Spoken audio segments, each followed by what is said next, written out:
兄弟们，2023年了，咱们自主品牌的车越造越好，咱们大飞机 C99也已经起飞了，对吧？C99同款工艺的玻璃放在一台车上是什么体验？咱们一起看一看。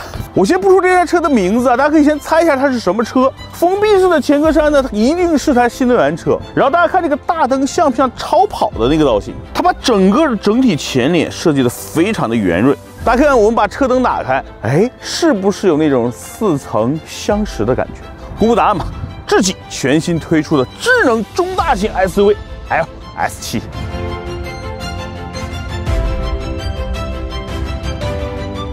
整个一条横线从前一直贯穿到车尾，和尾灯呼应。然后整体侧面流线型的造型，隐藏式的门把手，米其林的 PS EV 轮胎，非常的帅气。255/45 22寸，再配上4活塞的 Brembo 卡钳。整个尾灯呢用的也是这种贯穿的设计，上面呢带一个小鸭尾。其实这辆车从远处看是非常漂亮，有那种 DBX 那种感觉。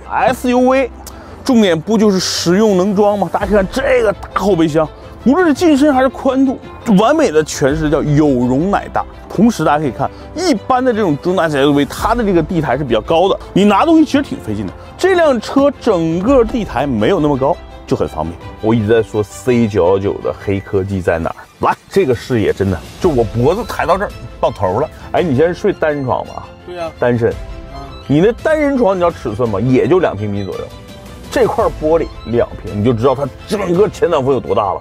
那这时候又有人问了，这么大玻璃，夏天是不是多热多晒呀？我刚才说了，这块玻璃用的是咱们国产大飞机的 C99的部分技术，3层的镀铟技术，并配备了渐变隔音隔热的胶片，相当于带了个太阳镜，是不是这科技含量噌一下就上来了？而且刚才给大家演示的这个前排其实有非常多看点，这个大屏我特别喜欢，能升降，把它降下来之后，这辆车的视野会更加的开阔。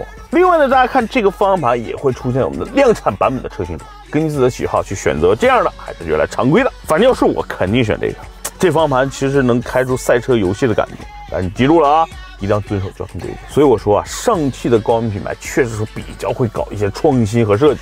像这种方向盘，这样的大视野，这样的升降屏，如果你是第一次体验，你一定会觉得很哇塞。这辆车的一些用料啊、科技配置，甚至后排的零重力座椅，你真的要亲自去体验一下。